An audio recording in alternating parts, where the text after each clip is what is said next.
guys, welcome back to my channel. Thank you so much for tuning back in. I know I didn't release any content last week. I was going to try to make this a weekly thing, but last Monday, which is typically when I film, since I have the day off on Mondays, I work 4/10s, so I work Tuesday through Friday, so Monday I try to make that my content day. I just was honestly not really feeling like filming that day. It was Martin Luther King Day, and I had some other things going on as well, so I figured it was okay to just kind of take a day off and recalibrate myself. So filming today, but I also had some tech issues. I filmed multiple videos in one day, and I had some editing problems, and then obviously I know a lot of you know that TikTok got banned, and I also edit on CapCut. That got banned as well, so I couldn't even edit, so I just took a break, but I'm back, and so are those apps, so shout out to the 12-hour ban. PR stunt for the government and politics, but we won't get into that. But yeah, so I wanted this to be kind of another extension of the Haluska Hang series that I mentioned. I know I did like a music type of vibe for the last one. This one I wanted to be strictly media, so it'd be like TV shows, movies I'm watching right now. I have an AMC Stubs List membership. Nicole Kidman, big fan. But I go to the movies a lot, so I wanted to kind of highlight some things I've been watching, AMC, or at home I have the subscriptions like a lot of other people have.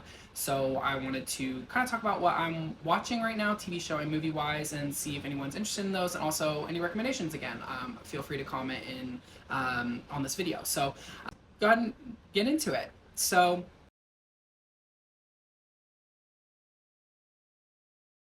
far as shows I'm watching quite a few things right now in rotation. Obviously I have my comfort shows like Parks and Rec, Bob's Burgers, things that I've seen a million times and will continue to watch a million times over.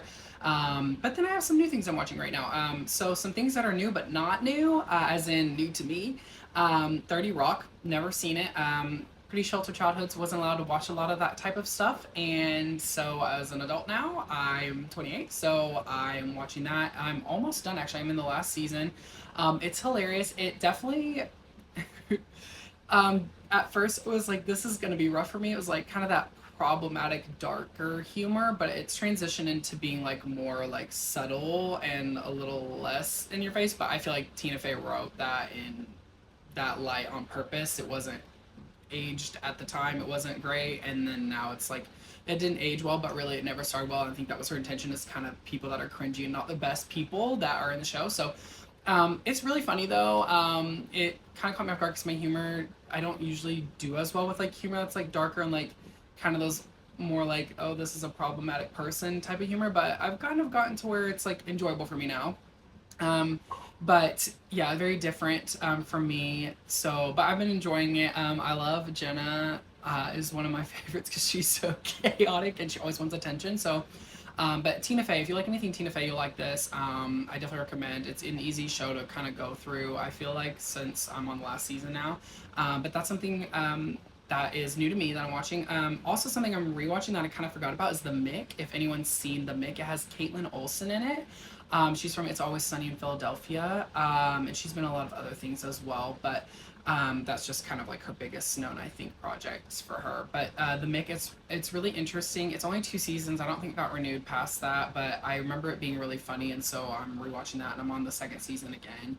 But basically, she kind of has a train wreck life, and her sister also did, but married rich and wealthy, so like kind of got that millionaire side of things. And I guess when she went to go visit her sister for asking for money, something happened to where they get into like a legal issue and like kind of get they get arrested, and basically her sister's like, can you watch the kids in the mansion, the estate and everything while I'm gone, it'll be quick. And then it ends up not being as quick, and basically she inherits all this millions of dollars and like 3 kids that are brats because they're spoiled and like super wealthy and entitled. And then I guess she's their nanny slash like cleaning lady, lives there, but like they mistreat her. But with the main character Mickey, who's Caitlin Olsen, she like kind of is like, oh no, we're all equal here, like you and I are gonna be friends, and like so she kind of like basically just lives there as like a friend and instead of working. It's a very interesting dynamic shift. So everyone's like, she's like humbling these kids but also train wreck herself and teaching them like street smarts, but then they're teaching her how to manage money and like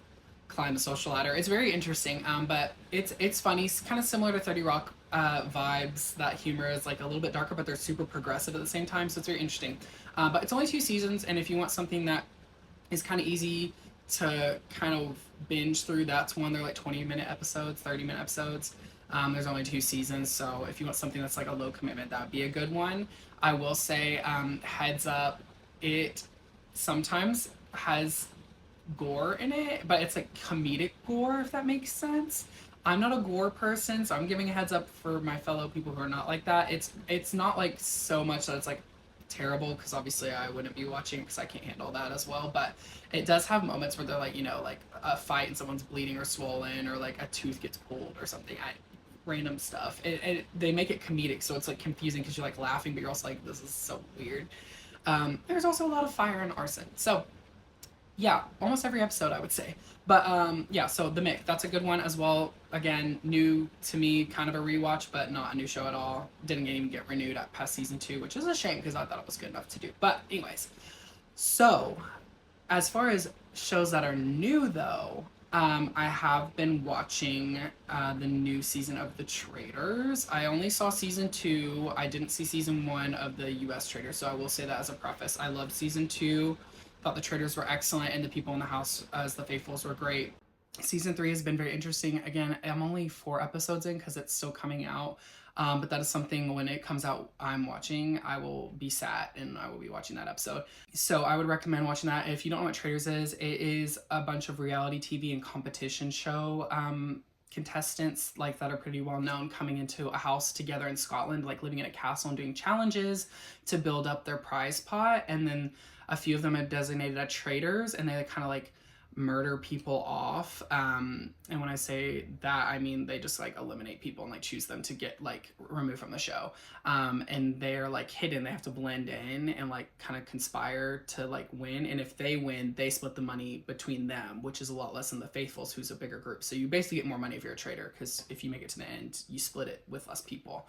Whereas Faithfuls are trying to figure out who the traitors are, and they're like trying to vote and also stay safe, but then also win challenges to build a prize pot. It's really, really good, especially if you're a psychology person like myself. I think that's why I like reality TV so much, because it's very social and psychological. But the dynamic between reality TV and competition TV contestants is very different, because obviously competition shows, they're like, it's a game, I'm strategic, so a lot of them aren't really loyal, they're just in it for themselves. And then reality TV, they're like, I'm just gonna be myself, and I'm friends, and like, oh, I've been friends with this person because they're from this show. And so it's just an interesting dynamic on who takes what personally, who's strategic, who's not. And it's just, the dynamic's very interesting because you got to play it. It's so hard because you have to play from all perspectives, almost like, will this make you look suspicious or innocent, whether you're innocent or not? Because some people are innocent, they do something and they're like, oh, that makes you look like a traitor. And they're like, I'm just doing this because I didn't think about it. And then traitors will sometimes do something that makes them look innocent even though they're a traitor. So it's a very interesting dynamic. Definitely recommend if you haven't watched that. It's a good one. It's easy to binge too. And I'll also say their challenges are really hard. Like, they are climbing mountains with like statue heads in one. They're rowing a literal river like for miles, and each thing they achieve is like thousands of dollars towards a prize pot. So it makes sense, but they're like have to be in shape. It's crazy too. So anyway, great show, Traitors. Season 3 is good. Again, shows from like The Bachelor, Housewives, Survivor, The Challenger, different shows like that. They're all kind of in this together. So I think it's a really good one. And then also, as far as reality TV goes, I just finished House of Villains season 2. I know not a lot of people watch it. It's kind of newer, but I think it's great. It's very MTV-esque as far as how it's filmed. Like, they show what's going on, but then they also show behind the scenes, like with the camera people that are in the shots, like showing back behind the scenes conversations with producers or without. And if like for example, if a villain, because they're villains, they lie a lot, lies, they'll sometimes show like, this didn't happen, they're just making this up. But they're similar. They're from reality shows and strategic kind of shows like Survivor, The Challenger, The Bachelor, Drag Race. They have some politicians in there once on season 1. I'm not sure if they did season 2.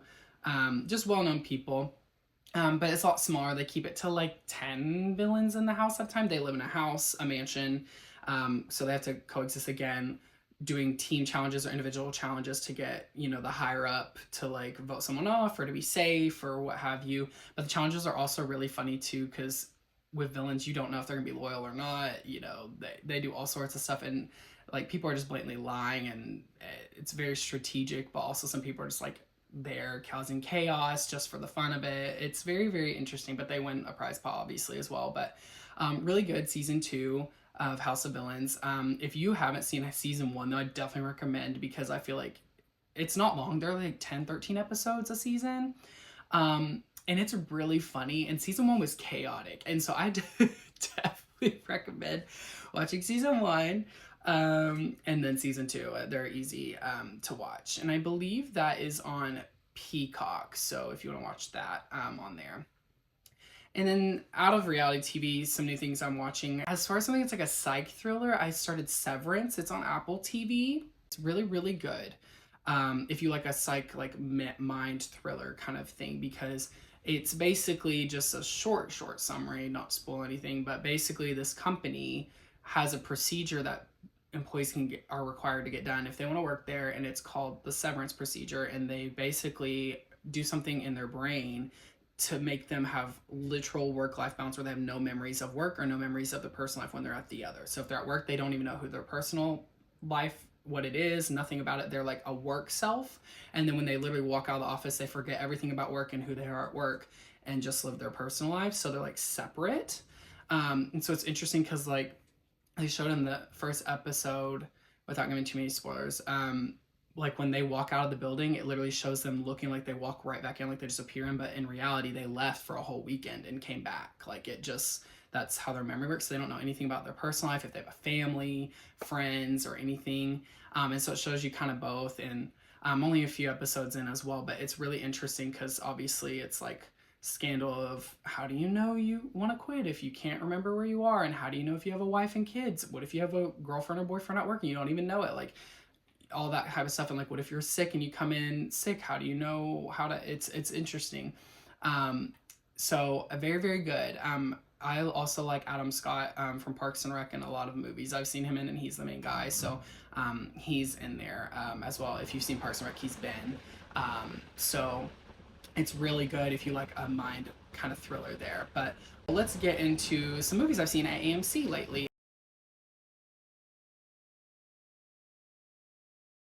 AMC subs list holder. I do my wave when they say thank you for being an AMC Starlight member. I am waving. I love it. So definitely worth it. Also, sign up, just a general plug-in for that. It is $21 a month for 3 movies a week, and you get discounts on popcorn. You get to cut line for the AMC, like priority list line, make reservations on the app. I think if you go to at least 2 movies a month, it's worth it because that's over $21. So I recommend it. And also that's just like a nice thing. Like if you pay for that subscription, you kind of make yourself go to movies you maybe normally wouldn't see. I've done that a lot, especially like for just getting out of the house. I'm like, well, I have the membership. I could just go see a movie or see a movie multiple times and enjoy like the theater experience of it all. So great transition because I saw Wicked Part 1 3 times in theaters. Loved it every time. I had a very different experience every time because I went with different people. Also, I'm a big Ariana Grande fan. Also, now I love Cynthia Erivo as well. I knew she was in the color purple, and so, but I don't know too much else outside of her career in that and the music in that, but got some vocals on her. But loved Wicked. It's my favorite Broadway musical. I saw it twice in New York, once in middle school, once in high school. I was very lucky to have a school that gave us those opportunities to go do that. And I was also the scarecrow in my senior musical in high school. So kind of bigger ties than just the, the movie trend of it all. I was there before, and so when I saw Wicked was coming out, I was so excited. And then when I saw Ariana was in it, I was even more excited. So amazing movie, 1,000 out of 10. Soundtrack 1,000 out of 10. I actually have the Wicked soundtrack. I just got the Ariana one for now, but I want to get the Cynthia one, and then also the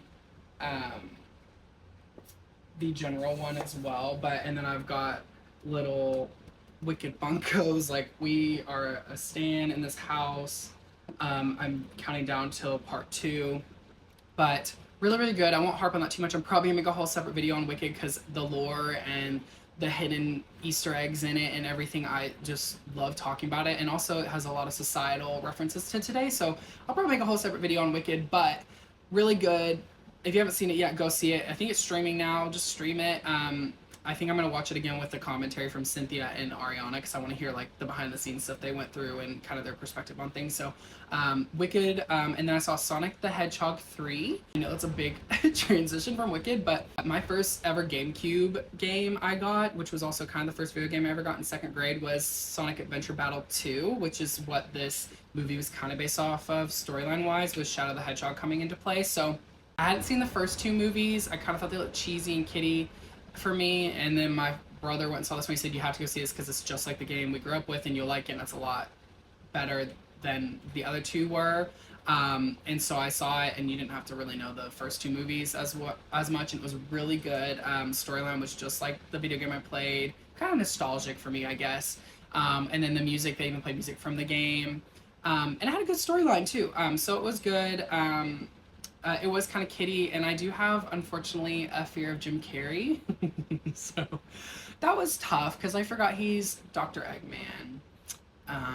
So that was hard for me. And my Jim Carrey fear stems from the Grinch live action as a kid and having nightmares that I still visually can remember, detailed visuals I can remember of him as a kid for months. I had nightmares of that movie, and so it just kind of ruined Jim Carrey for me. So every movie I've ever seen him in has traumatized me to a degree, and it was same with this. I tried to keep it together, but every scene he was in where he was doing his like what he does with all his characters, I was like, oh, I can't.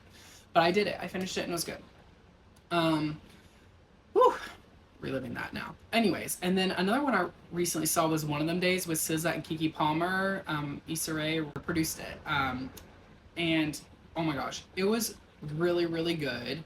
It's so funny. Also, SZA did a great job for her first acting debut. I mean, she kind of played herself, I think, in a sense, but she still did great, like, as far as acting-wise, cues and everything. Like, she did really well. Apparently, she did her own stunts, too. And then, obviously, we love Keke. She doesn't do anything incorrect or wrong. So everything she's in, she's great. And so it was just really good seeing them together. The storyline was great. It was a shorter movie. I think it was like an hour and a half, hour and 45. It was the perfect length because everything stayed kind of steady. There were a couple of plot twists in there when you thought they were going to have something done. Another thing came up. So it was good. If you don't know much about it, they basically, like, without spoilers, like, they can't pay rent. And they're trying to figure out how to pay rent because something happens. So, and then that just spirals into a bunch of different things, but it's really good. There were some cameos in there too that were really funny to see. It was really good. So go see that in theaters. It's still out. And also if you watch any of their PR like touring or interviews and stuff, they're hilarious. And I think the three of them together, their dynamic's just really good. And they obviously really mesh and get along. Issa Rae, SZA, and Keke Palmer. So I would watch those two. I've watched a couple and I'm like cackling and cracking up. They're really funny. So I would definitely watch those. Well, thank you so much for joining and going through like this media with me of movies and shows to watch. I definitely want some recommendations from y'all, so please feel free to comment some things you recommend or some feedback on things I said. And I love talking shows, especially reality TV, so please feel free. I will say I would love some movie and show recs, but also some anime recs. I'm still somewhat new to anime. I started with Hunter x Hunter and binged it, like literally binged it. I remember actually like clearing my schedule to watch that show. It was so good and addicting to watch that anime. So Hunter x Hunter is amazing. I also have Killua, Gon, and Hisoka Funkos right here. I love that show. Honestly, might rewatch it, but I need more anime recs because I also watch JJK or Jujutsu Kaisen, and it's really good. And I'm still waiting on the next season to come out patiently, but I do have Crunchyroll, and obviously I know there's anime on different platforms, so please give me some anime recs. I do have a hard time with longer anime because it's a commitment, but I will do it. Please feel free to give me some anime recs because I'm really interested in that and I want to get on board with some of the ones that people recommend. So feel free to send me movie shows and anime as well. But like and subscribe, please, if you haven't already, and please comment on my video. I love interacting with you all, so keep the comments coming, thoughts, feedback, recommendations, whatever, and I will see you all on the next one. Bye.